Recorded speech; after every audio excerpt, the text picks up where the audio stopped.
Oke, kita akan coba mulai codingnya ya. Sesuai ilustrasi sebelumnya, kan ada 4 kasus tuh. Nah, kita coba kasus yang pertama dulu nih. Kalau listnya kosong ya.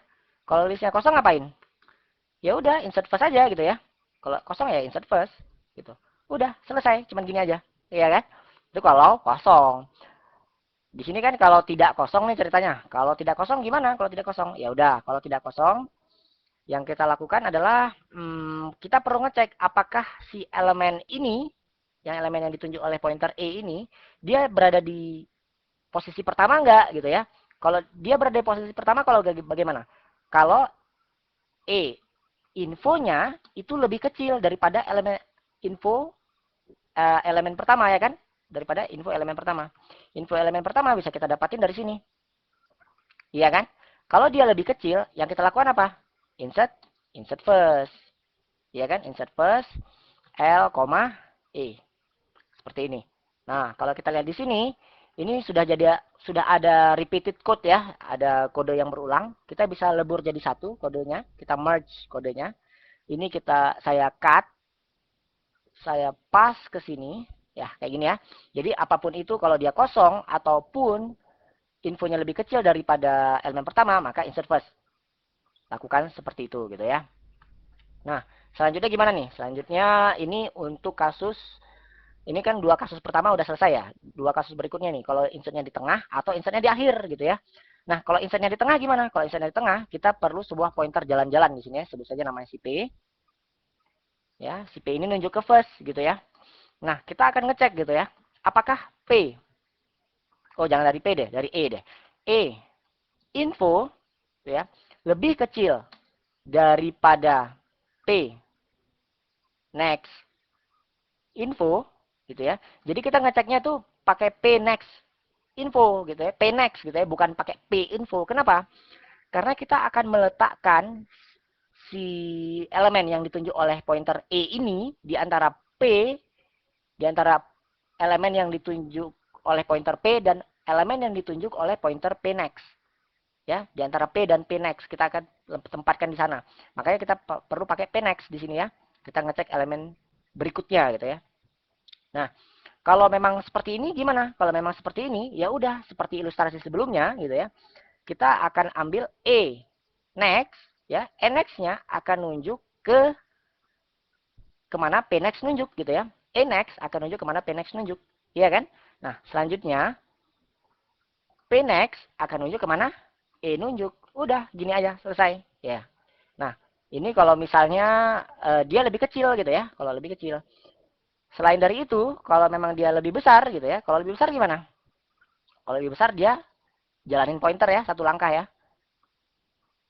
P sama dengan P next gitu ya. Jalan satu langkah pointernya. Kayak gitu.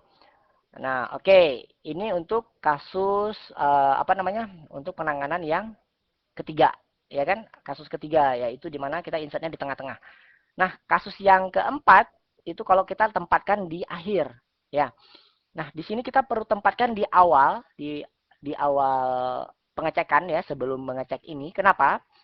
Karena di sini kita ngeceknya kan P next info. Ya, bayangin kalau P next-nya itu 0 gitu ya. Jadi kalau P next itu 0 dan kita ngakses infonya itu akan keluar null pointer exception gitu ya. Kalau di Java itu namanya null pointer exception.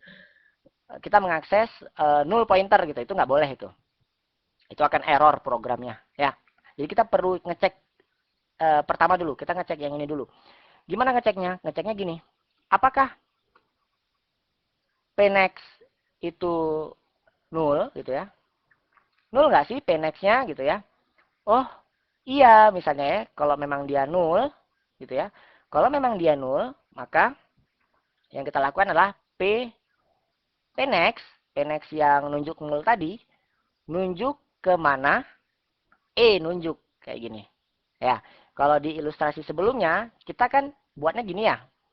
E next sama dengan 0 ini kan. Nah, ini sebenarnya boleh dipasang boleh enggak ya. Eh, karena di sini P elemennya dimasukin pakai create elemen gitu ya.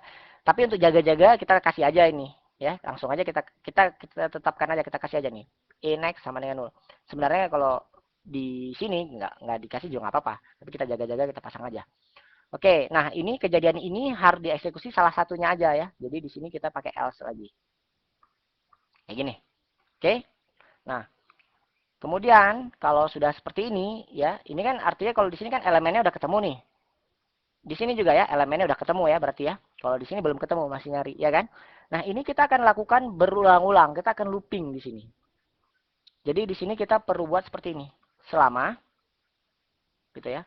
Selama P tidak sama dengan 0. Jadi kan P-nya jalan-jalan tuh. P-nya jalan-jalan terus sampai dia ketemu 0 gitu ya. Nah, kita akan coba buat kayak gini. Nah, ingat ya, ketika kita ke apa namanya? Sudah menemukan tempatnya ya, kita sudah menemukan posisinya, kita perlu melakukan break di sini ya. Kita akan break kayak gini. Di sini juga kita akan melakukan break ya. Ya. Jadi kita akan keluar dari looping karena tugas kita sudah selesai. Oke, uh, kita akan coba codingannya ya. Di sini kita akan coba insert gitu ya. Insert order ya. Kita akan masukkan kayak gini. Create element ya. Create element kita masukin ID-nya misalnya kayak tadi 5 gitu ya. Nah, kalau 5 gimana gitu ya. Kita coba jalankan. Oke, 5 masuk ya ke posisi pertama ya. Bisa ya. Oke, kita coba lagi nih. Maunya misalnya 18 misalnya ya. Masuk ya 18-nya di antara 12 dan 23. Sekarang kita akan coba masukin misalnya 49 contohnya. Jangan 49 lah. 39 gitu misalnya. 39 masuk ya antara 34 dengan 45. Kemudian kita akan coba masukin berapa nih? 48 misalnya. 48-nya masuk ya di antara 45 dengan 48. Masuk di situ. Kemudian kita akan coba masukin yang paling besar. Misalnya 73 misalnya ya. Dan 73 ada di elemen terakhir. Bisa ya?